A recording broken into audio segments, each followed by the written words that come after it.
This is the Late Round Podcast with your host, JJ Zachariason.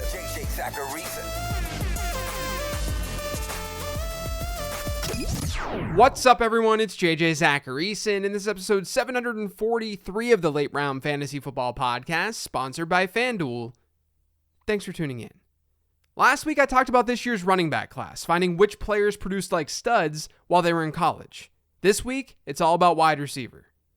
Before getting into things, I wanted to send another reminder about the Late Round Prospect Guide. The guide features profiles for every running back and wide receiver who are going to the Combine this year. And it also shows their pre-draft model score. Once the draft is over, you'll get a new copy of the guide sent to your email with post-draft scores. But the guide also has a section on my year 2 model, which is a model that helps predict how well a player is going to perform in year 2 or year 3 of his NFL career. So I explain what goes into that model, and then I have profiles for every relevant second-year running back and wide receiver. It's a lot of nerdiness, but it's also a lot of fun. You can pre-order it right now for $11.99 over on lateround.com, and when the guide launches on March 13th, that price will jump to $14.99. So head to lateround.com and pre-order it now. Okay, so like last week's episode, the goal with this one is to find players in this year's wide receiver draft class who produce like studs in college. What exactly does that mean? Well, here's the deal. Good wide receivers in the NFL, good fantasy football wide receivers, were typically very productive in college. That shouldn't be surprising. Good players see the ball and they produce. So if a player's good in the NFL, he was probably pretty good in college too. The goal is to look at successful fantasy wide receivers in the NFL, see what their college production profiles looked like, and then compare those profiles to players in this year's class. That way we can see if anyone from this class produced like a stud. But what does being a stud wide receiver really mean? Well, like last week, we got to get a little arbitrary here. I define stud wide receiver as any wide receiver since 2011 who had multiple seasons of 15 plus PPR points per game. And they had to play a minimum of 8 games to qualify in a given season. Since 2011, a solid 46 wide receivers have hit that mark. My prospect model dates back to 2011 as well. Like I mentioned a week ago, I tested with data pre-2011. But the wide receivers in the model were drafted or went to the NFL Combine from 2011 onward. So that eliminates some of the 46 wide receivers that we're going to look at in this stud sample. Antonio Brown, for instance, was drafted in 2010. Not all of the successful wideouts went to the Combine. That kind of thing. When you remove those players, the sample gets cut down quite a bit, down to 26. That speaks to the idea that wide receivers can be really good for a long period of time. If a guy was drafted in 2007 or 2008, he could have been productive into the 2010s. So we have this sample of wide receivers who scored 15 or more PPR points per game in multiple seasons since 2011. We'll call that our stud sample. My prospect model uses 3 main production metrics for wide receivers. Each get a different weight in the model, but the 3 metrics are best season receptions per game, best season touchdown share, and the most important one, best season yards per team pass attempt. There's more that goes into the model than those 3 things. Breakout age, early declare status, a teammate score, a conference factor. You can learn about those things in the Late Round Prospect Guide. I lay it all out. But for today, we're focused solely on production. The stud sample averaged 6.7 receptions per game. Their average best season touchdown share was 39.6%. So on average, one of these stud wide receivers had almost 40% of his collegiate team's receiving touchdowns during his best season. And then as for best season yards per team pass attempt, the average was 3.01 within our sample. There were 50 wide receivers who were invited to this year's Combine. They averaged a best season receptions per game rate of 5.3, so 1.4 receptions lower than the stud sample. They had a best season yards per team pass attempt rate of about 2.2. That was 0.8 yards lower than the stud sample.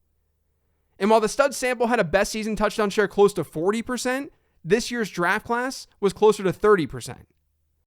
This shouldn't be surprising. Like I said earlier, good players in the NFL were also good in college. So of course the stud sample has better numbers throughout. They're all good players. The players going to the NFL Combine this year, some of them might not even get drafted. The question though is which players from this year's class produced like these studs? To figure that out, let's go metric by metric and talk about some of the higher profile players who have red flags.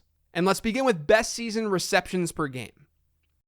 Best season receptions per game as a standalone statistic may not matter that much. Collegiate offenses are so different, so if a player happened to be on a pass-heavy team, he's going to benefit here. And the number doesn't get as much weight in the model as something like best season yards per team pass attempt. But receptions per game works in the model to sort of level out some of those other things like yards per team pass attempt. Regardless, there is still some signal here. For example, in our stud NFL sample, only one player saw a receptions per game rate below 4.3. And again, that's for his best season. That was Tyreek Hill. Tyreek Hill is going to pop up a lot within these three metrics because his collegiate journey was not normal. He ended up becoming an outlier, and he's been an outlier at the NFL level too. So he's not exactly a profile that we would ever want to bank on. But he's the only player with a receptions per game rate below 4.3 in our stud NFL sample. Within this year's draft class, 10 wide receivers were under that 4 receptions per game mark, and another 4 were under 4.3. By far the highest profile player who was under that 4.3 mark was Quentin Johnston. Now, to be fair, he's at 4.29. He's literally right there. But let's at least talk about him because he could very easily be the top wide receiver in this year's class. He could be the first one taken at least. In the prospect models database, so all wide receivers who were drafted or who went to the NFL Combine since 2011, we really haven't seen many higher end wide receiver seasons come from players with low receptions per game rates.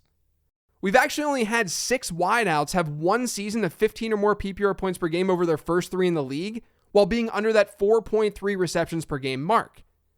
Those players were DJ Chark, Tyreek Hill, Martavis Bryant, DK Metcalf, Hunter Renfrow, and T. Higgins. What's funny is that a lot of people are comparing Johnston to that kind of player. To the Martavis Bryant, T. Higgins, DK Metcalf type players. These physical wide receivers who can win down the field. And actually, in my prospect model, T. Higgins is an early comp. But that's the upside play. We can't assume that he gets there. It's still really early in the process, and I've got more work to do with these prospects. But Johnston seems like a volatile prospect at the moment. My model has him at wide receiver 3. But it's easy to see why an NFL team could fall in love with that upside. The athleticism is there. The upside is there. And the comps are at least relatively there. But I think in the end, my model's probably not going to like him as much as the NFL draft does. That's what it's looking like right now, at least. Now, the only other player with decent projected draft capital, according to NFLMockDraftDatabase.com, who has concerns in receptions per game is Marvin Mims. Mims had a 4.2 receptions per game rate in his best season within that statistic. But fortunately, his best season yards per team pass attempt rate is pretty decent. It's 2.66.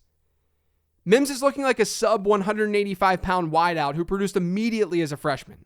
He has one of the best breakout ages that you can find in this class. He ranked as a top 30 wide receiver this past year in college football in yards per route run, and he was top 50 as a sophomore. So he's an early declare wideout who had strong production at a young age. He may be on the smaller side and he may have a borderline receptions per game rate, but with his projected draft capital inputted, my model currently likes him more than where he's expected to go. Now let's move on to best season touchdown share. Remember, the stud wide receiver sample saw an average of almost 40% within this metric. Our 2023 class only saw 9 players get to that mark, or 18% of the sample. Now within that stud sample, only Tyreek Hill and Jalen Waddle were under the 30% best season touchdown share mark. I already mentioned that Tyreek Hill was an outlier, and Waddle was someone who didn't have a complete production profile because of injury. Now, Garrett Wilson will likely be part of this group next year or the year after. That's where things are trending for him. Because he was just under that 30% mark. But basically, 30% was a number that these studs were getting to pretty frequently. And now I've got to talk about Jackson Smith-Njigba. There are definitely JSN truthers out there.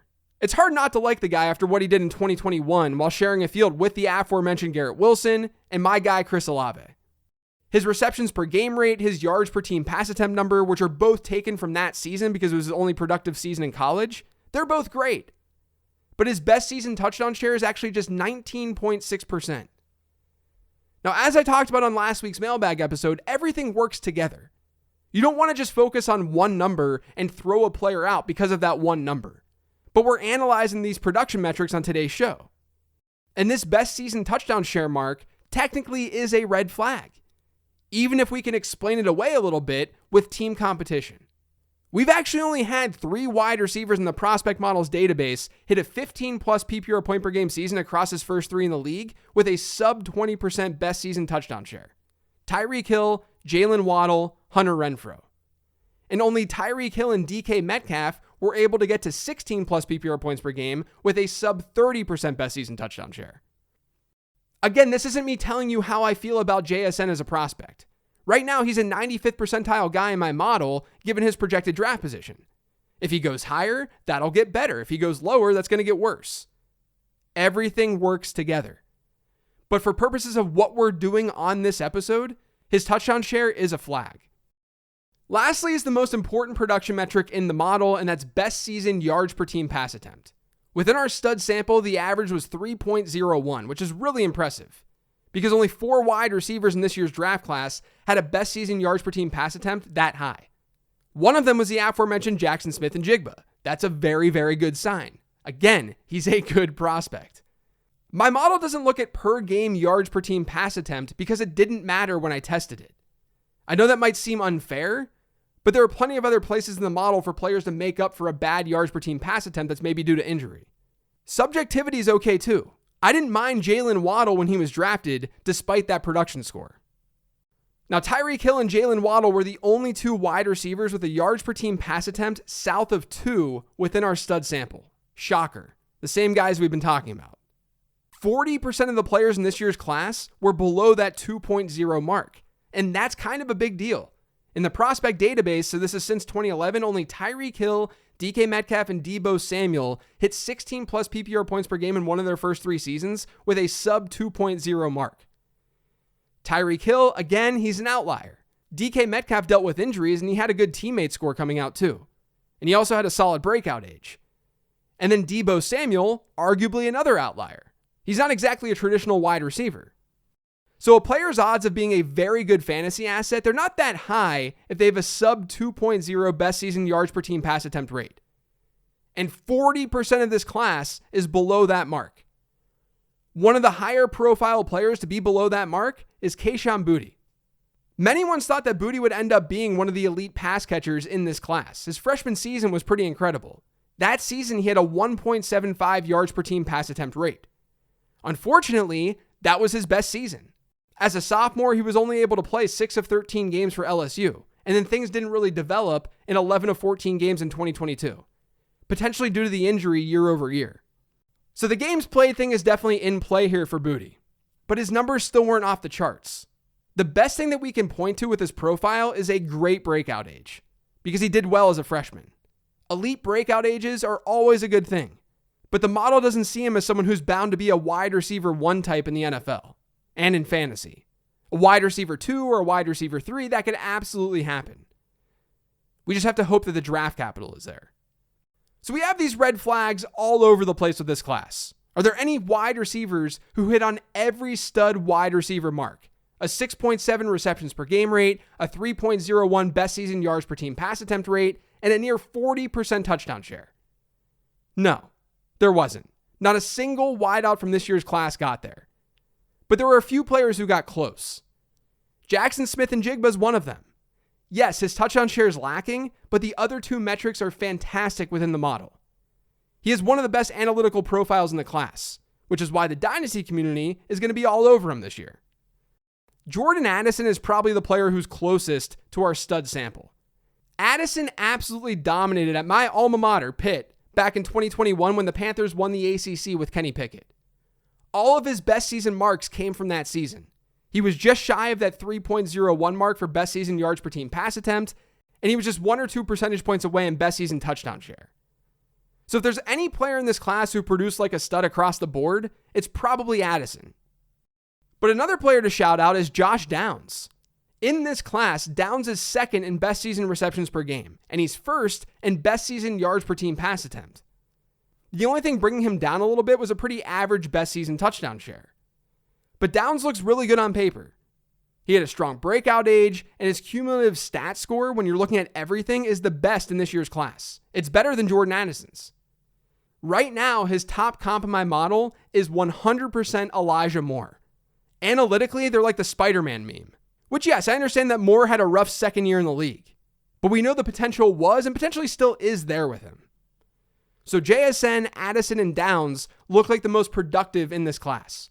But shout out to Jalen Hyatt too.